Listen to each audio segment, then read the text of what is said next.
Hello dear students of class 10th, welcome to civics class. I hope all of you are fit and healthy. Students, in this video, I shall be continuing with the 7th chapter from your civics book, that is Outcomes of Democracy. Students, in the previous video, I explained you about accountable and responsive government. That what is an accountable government and what type of government can be called as a responsive government. I told you that the government that is answerable to the people, that type of government is called as an accountable government. The government that is responsible for its principles, for its rules, for its laws. So that type of government is called as an accountable government. See, people will definitely ask questions on different issues, on different topics.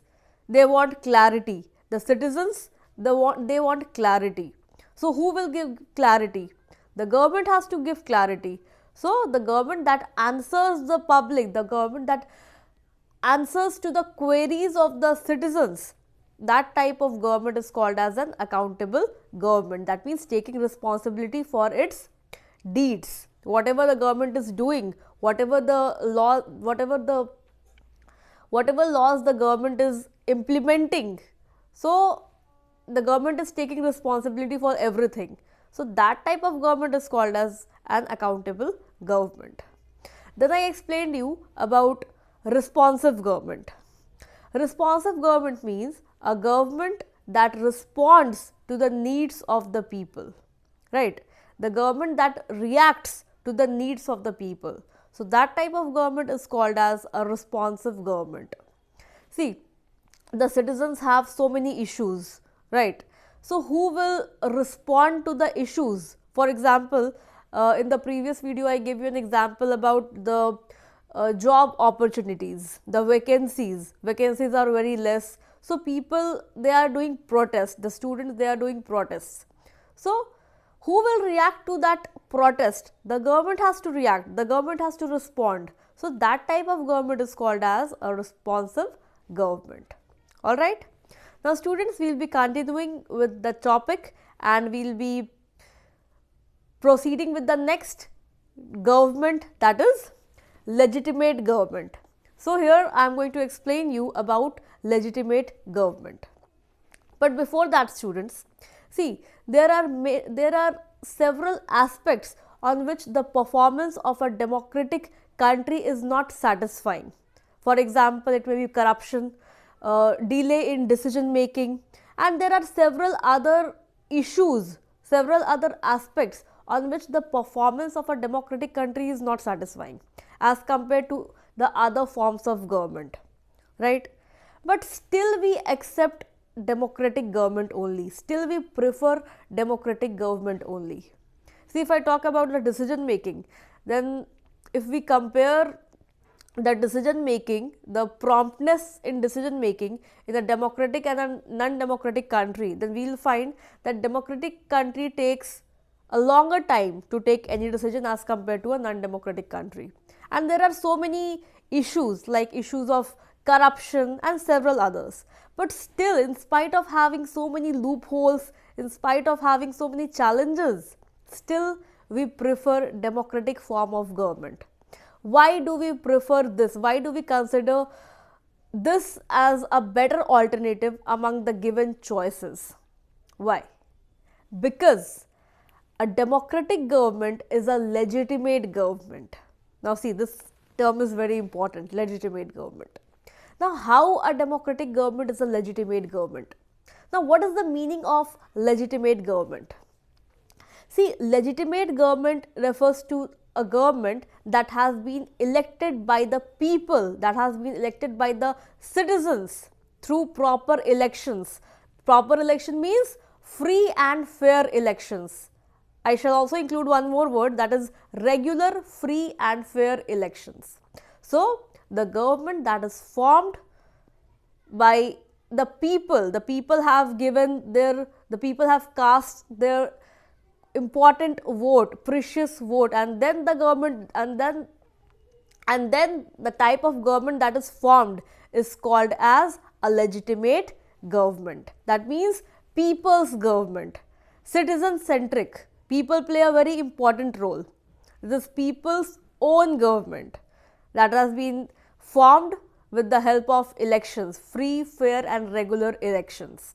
Election here does not mean that only for namesake, like in several other countries. People are not given choices, they do not have real choice. Only in some countries you will find only one government is there, one party is there, and the people are compelled to cast their vote on them. But that type of government cannot be considered as a legitimate government. For example, I am talking about China, right? That cannot be considered.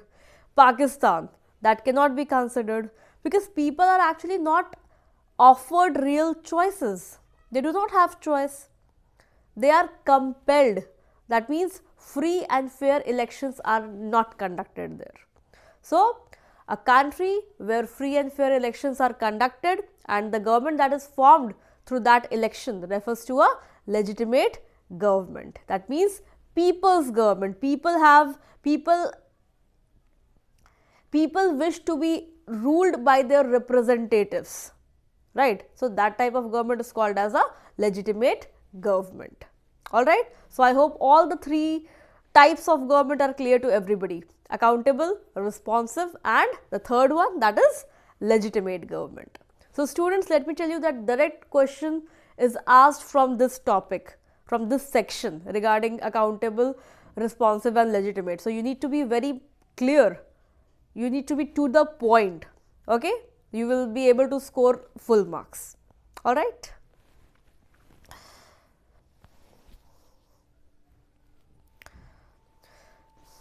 Now students, I have told you that people prefer democracy in several countries, or I would say in most of the countries people prefer democracy over any other form of government, right?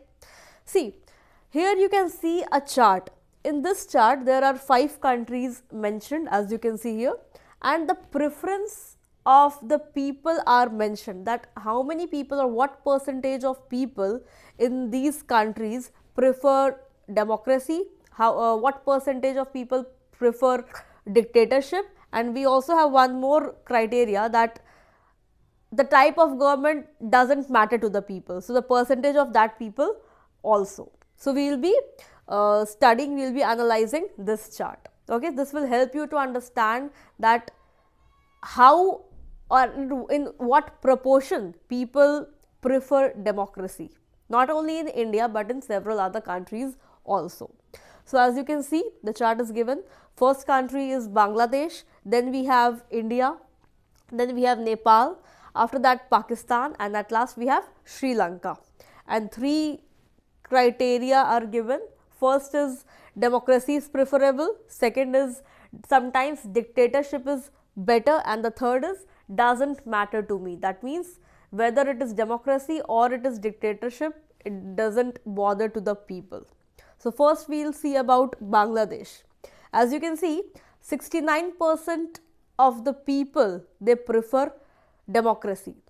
6% of them sometimes prefer dictatorship, and 25% people do not bother about the type of government, right? Then we have India. In India, 70% of the people prefer democracy.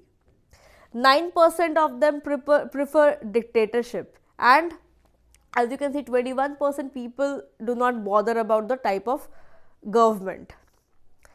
Then we have Nepal. In Nepal, 62% prefer democracy, 10% prefer sometimes dictatorship, and 28% people are not involved in any kind of discussion. They hardly pay attention to this. Okay. Then we have Pakistan.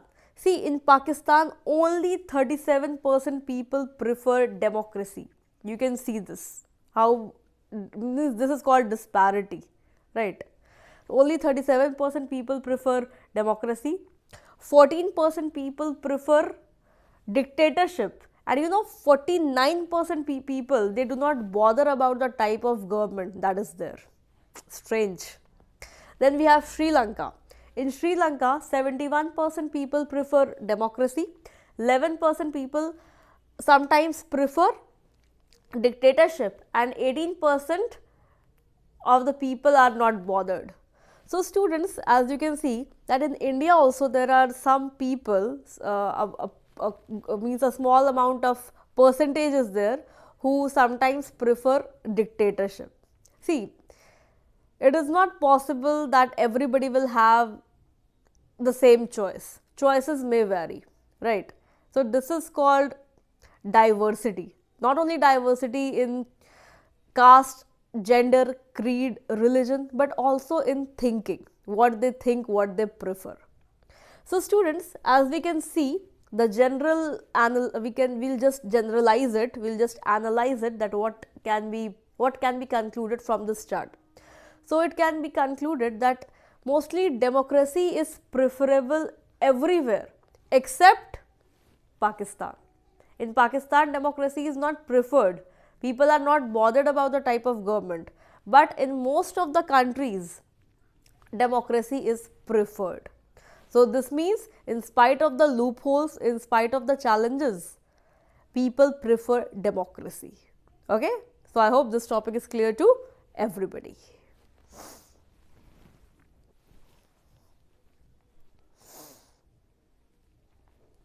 Now students, we will be moving to the next topic, that is economic growth and development. Now you must be thinking, are we studying economics? No, we are not studying economics. We will be studying about economic growth and development with regard to democracy, in the perspective of democracy. So please remember, whenever we are studying civics, we have to put democracy, we have to put government in center, and we have to revolve around that only. So do not forget the theme, that is democracy. So here we are going to study about economic growth and development. Students,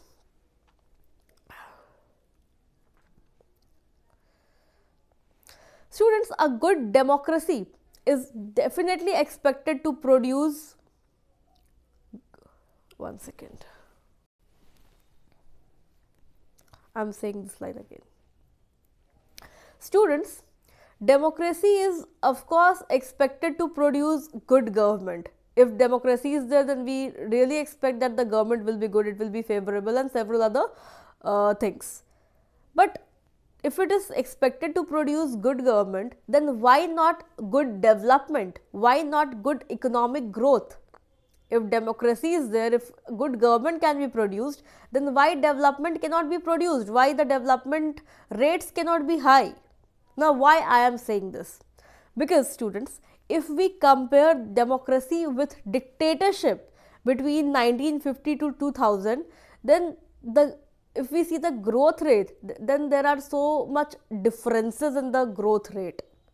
If I talk about democracy, then the growth rate in a democratic country that time was much lower as compared to a dictatorship. In the dictatorship, the growth rate, the economic growth rate and development was much higher as compared to the growth rate in a democracy.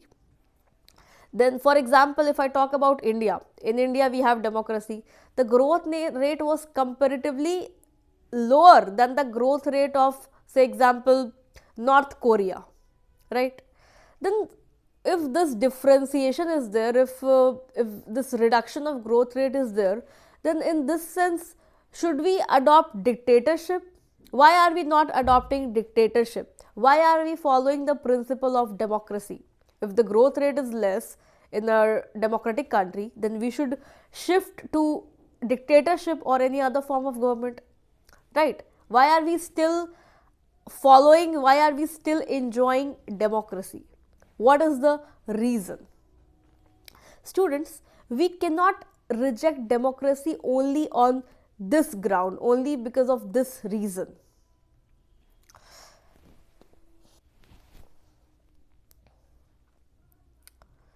See, I am saying this because of a reason. See, when it comes to economic development, then economic development depends on several factors. Only one factor is not important when it comes to economic development. There are several other factors that are required For example, if I talk about the population size, the global size, then they matter a lot. If I talk about the population of India, if I compare the population of both the countries, then one is here and other is here, right? So much gap between the population of both the countries, right? So this is also very important factor. We have to see everything, every ground we have to judge. We cannot only judge a form of government by only one aspect. We have to see the overall aspect of everything. If one loophole is there, or if growth rate is less than any other form of government, then we cannot ignore, we cannot say that okay, from now we will not be following democracy. No, because democracy has several other merits, several other features and characteristics. See, if I talk about India, see, we have land resources. You know, we are the seventh largest country in the world. We have so many minerals, we have water, we have one of the most fertile lands. But in spite of everything, poverty is there, right? In spite of so much resources, so many resources, still so many people in the country, a good proportion of people in the country, they are poor, right?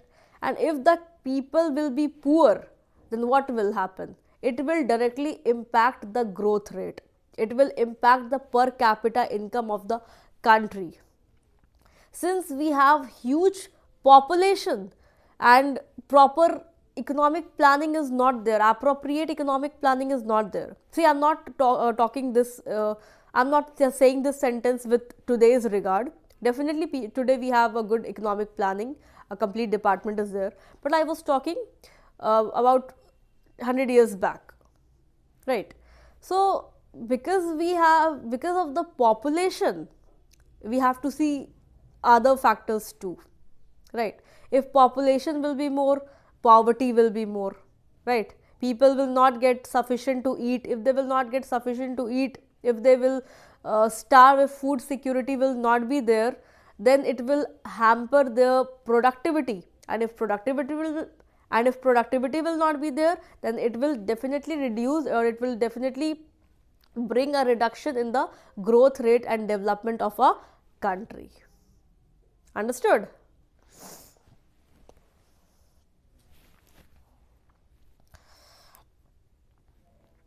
So students, in a democracy, development is not guaranteed.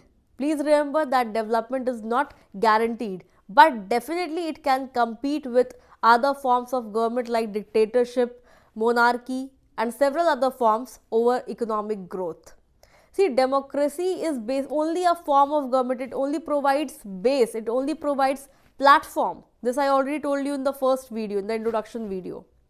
It is the citizens, it is the people who have to work for achieving, it is the citizens who have to work to produce more, to get more economic development.